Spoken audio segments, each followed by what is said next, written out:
after the event. So this is one of the reasons why I was brought up on the drunken peasants, and his excuse remained the same. He even admitted on Tumblr that that's what he said on the live broadcast in Drunken Peasants. He said, yeah, I said that, but I didn't really do it. The problem is, how am I supposed to know that? How is anybody who doesn't know TJ Kirk personally, or who has never been friends or has been friends, but they know if he's joking about something like that or not? To me, rape and pedophilia is not something to joke about. So when someone says they had sex with an underage kid, I don't see that as, I can't see that as funny in any kind of way. I don't see the comedy in it. I personally think that he was just covering his own ass, if you want to really know. He not only said that he did that with the underage girl, but Fake Sagan also asked him in the context of the conversation, well, what happened with her? What did you do? Basically, how did the relationship, did it continue? Did it end? And the Amazing Atheist responded in that same live broadcast with, I cared about her, I wanted to stay with her, but her father was a Marine, and if I would have remained with her, he would have killed me. Well, you've got a father who is a soldier, who finds out that an older man is having sex with his child. I can completely understand why it is the guy wanted to take the Amazing Atheist out of this world, TJ Kirk. I'm going to have to get a sip of coffee. Well, here's the thing.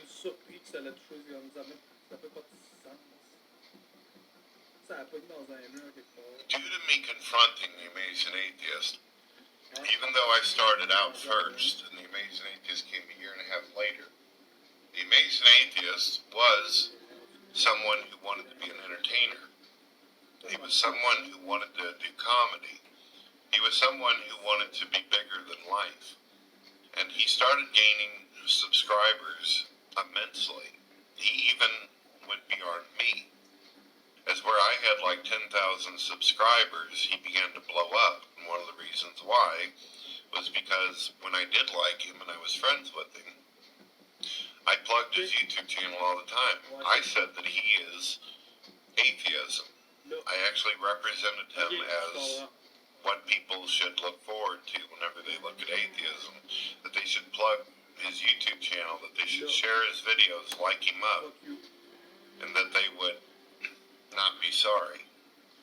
But I didn't know all that other shit until it was too late.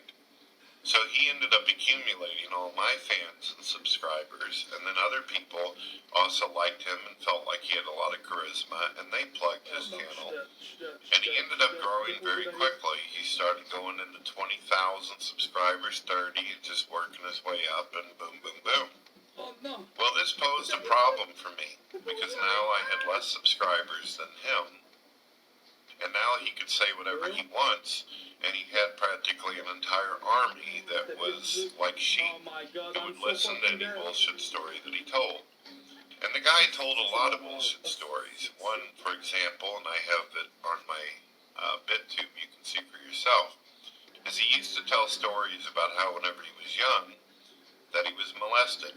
He told the world who was listening that he was molested. Well, one day he got drunk and he did a questionnaire video where people said, TJ, did you really get molested? And for whatever reason, he admitted that that never happened, that he simply did it for attention.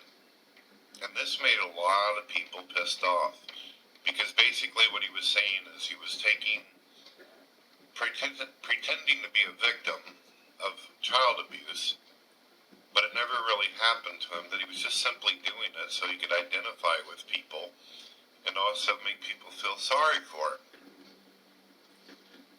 This was disgusting. It was horrible, because there's a lot of religious people, non-believers out there, who have actually been abused. And to have someone come along and use that as their ticket, or a meal ticket, in order to get more views and subscribers is sick. It's disgusting. In fact, I would say almost sociopathic. Well, it didn't stop. The Amazing Atheist ended up having a lot of his buddies come after me. They They ended up attacking my YouTube channels, and my YouTube channels ended up getting knocked down.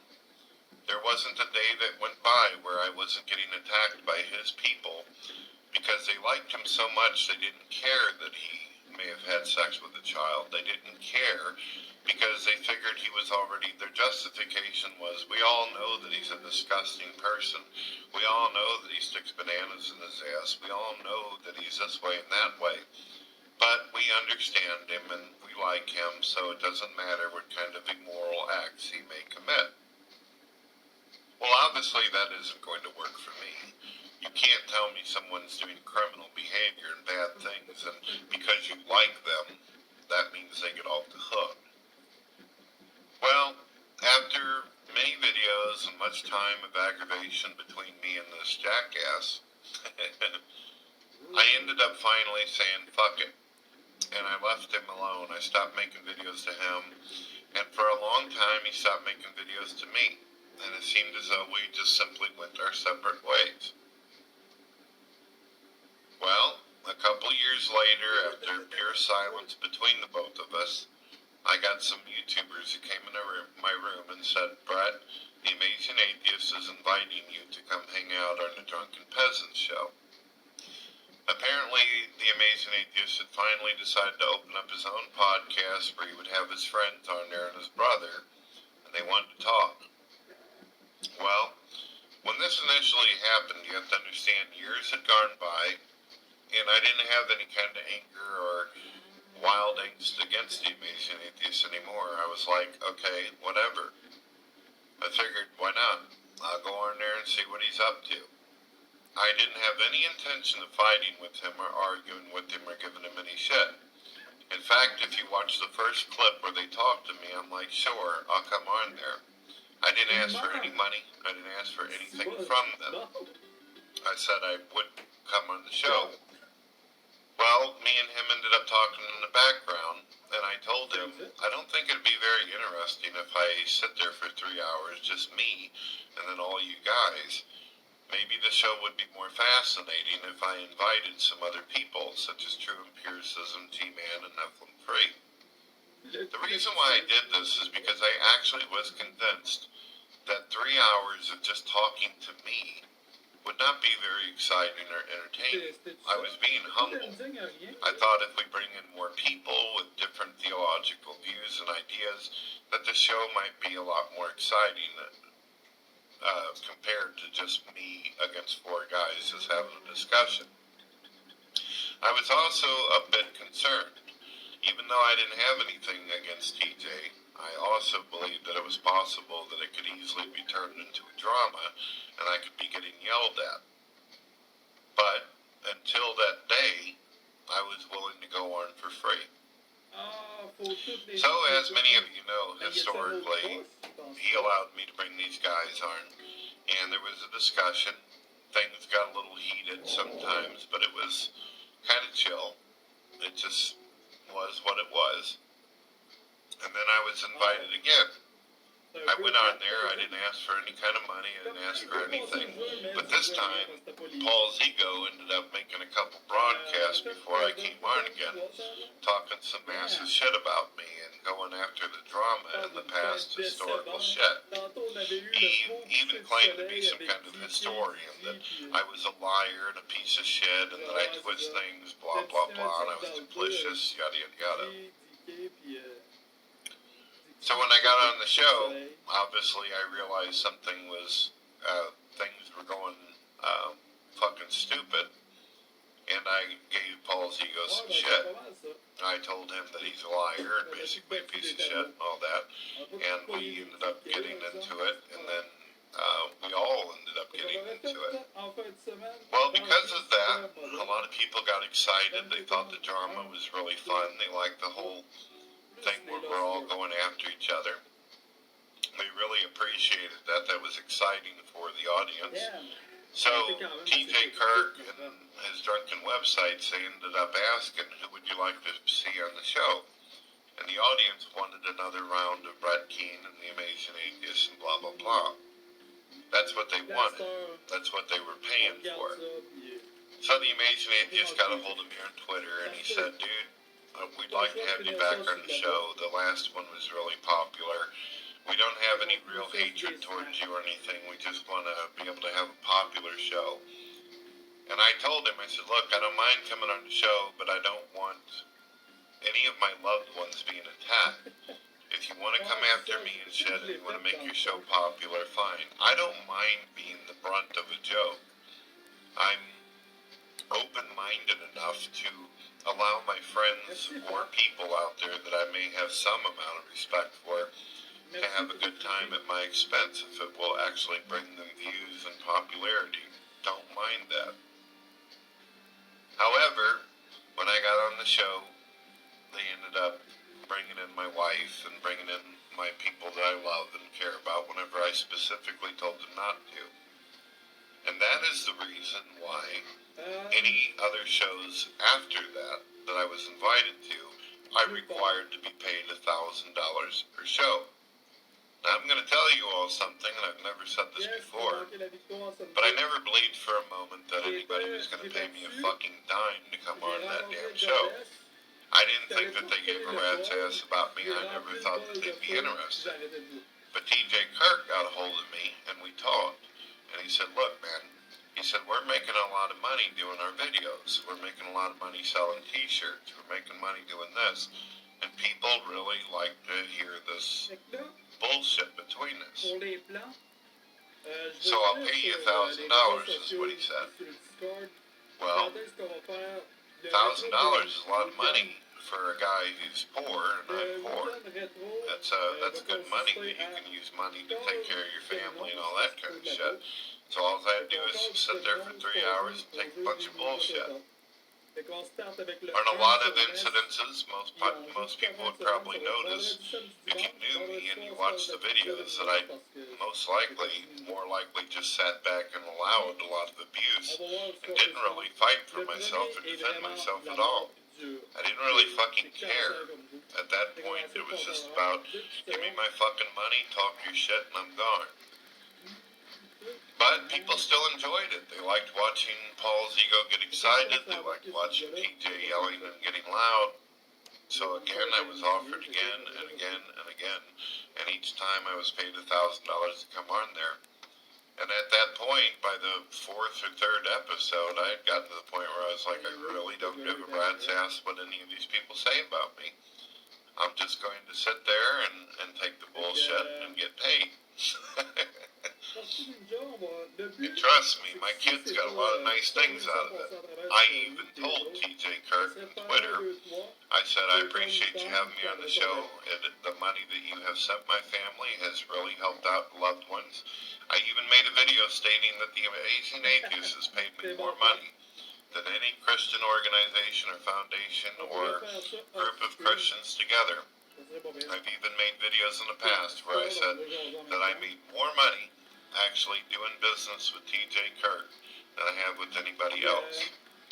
That didn't mean that I was okay with the negative shit that he did. It didn't mean that I was okay with him being nasty and disgusting and horrible and all that. But it did mean that I was able to help out my loved ones.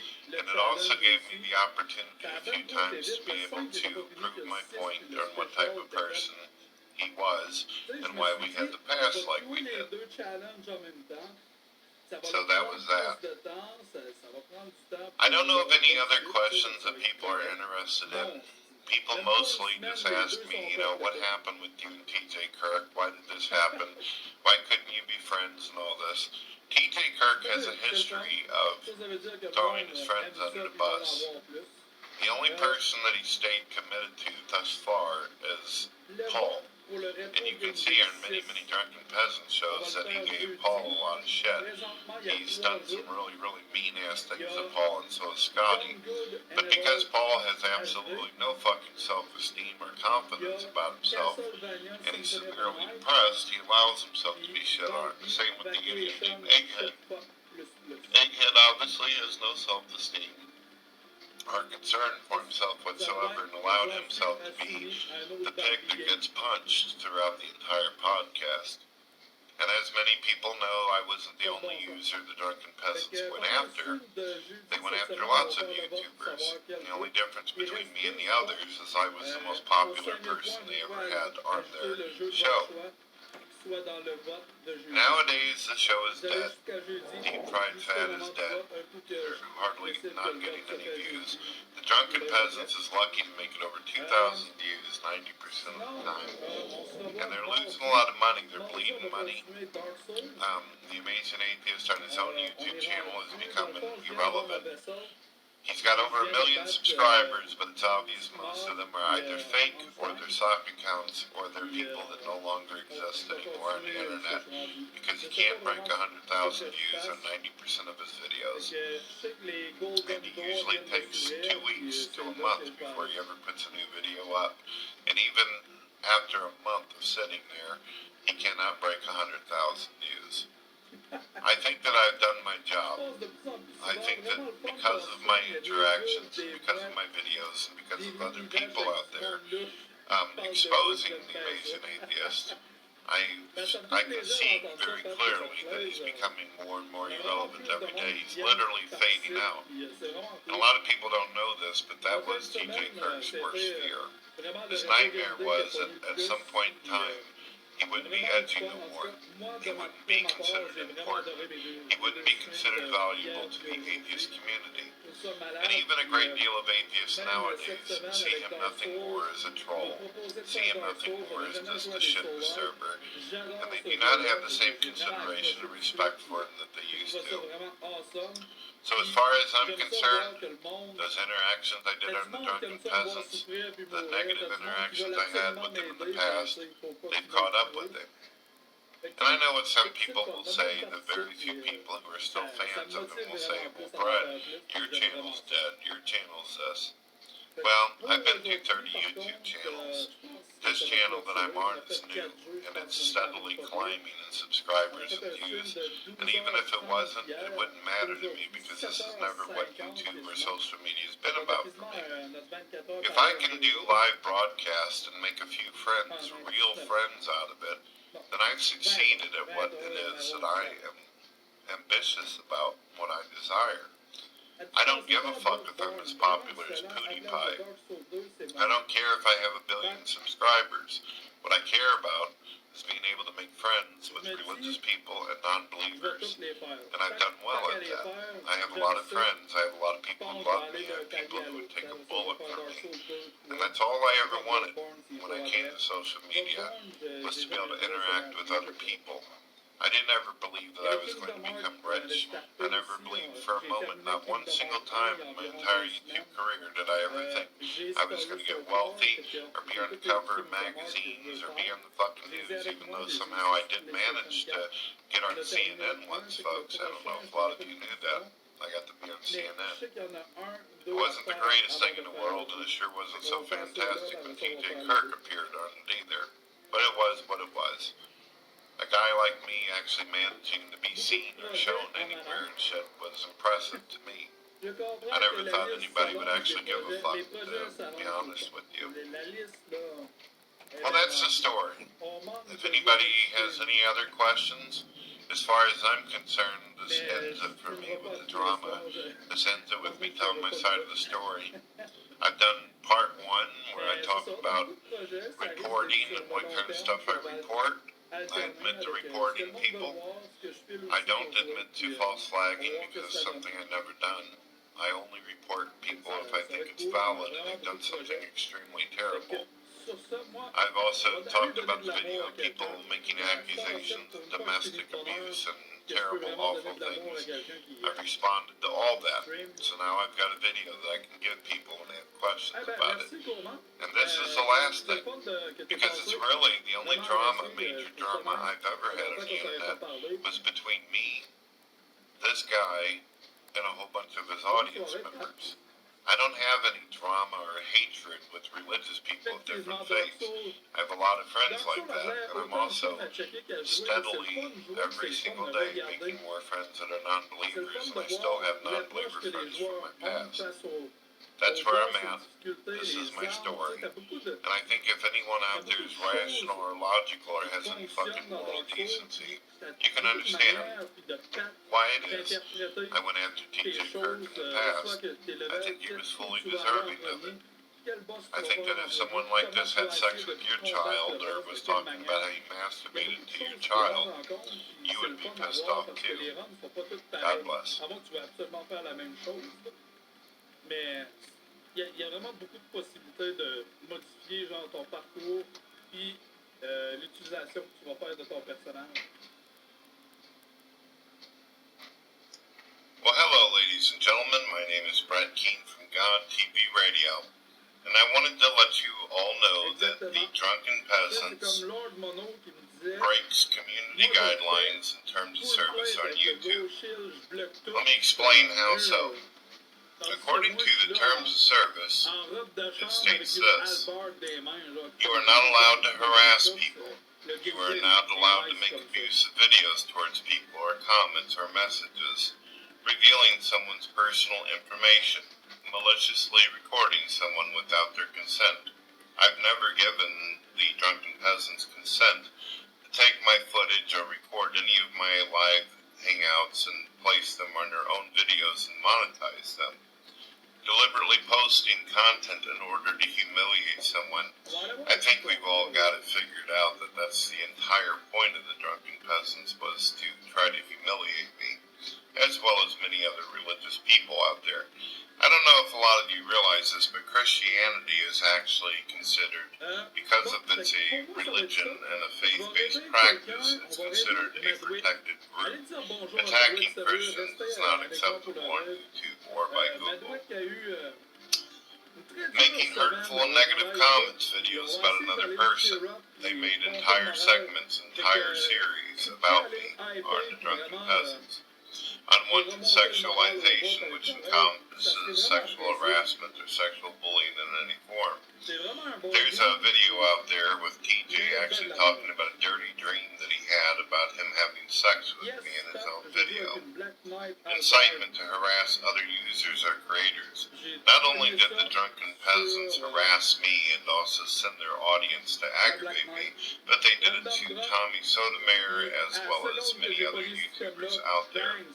Terms of service violation, cyberbullying, slander, fraud, scam, harassment, doc dropping encourages audiences to attack other YouTubers.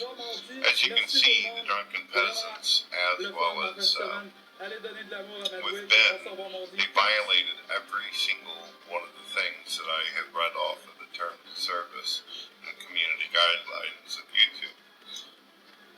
Now, I have never bothered to deal with them at all. I have gotten rid of other people that I felt went over the line, and I'll be honest with you, the only reason why I let TJ Kirk off the hook is because I used to be friends with him, but he's no longer a part of the Drunken Peasants anymore. There's just Ben. And Ben made a really, really bad choice. And this is one of the reasons why I went after other YouTubers. Not because they came after me, but because other YouTubers made videos putting my wife's imagery and videos into their own videos and then talked massive shit about her. Any channel that did that, I had them removed by YouTube. I spent day after day reporting their videos 10 times and pointing out all the different videos that violate terms of service.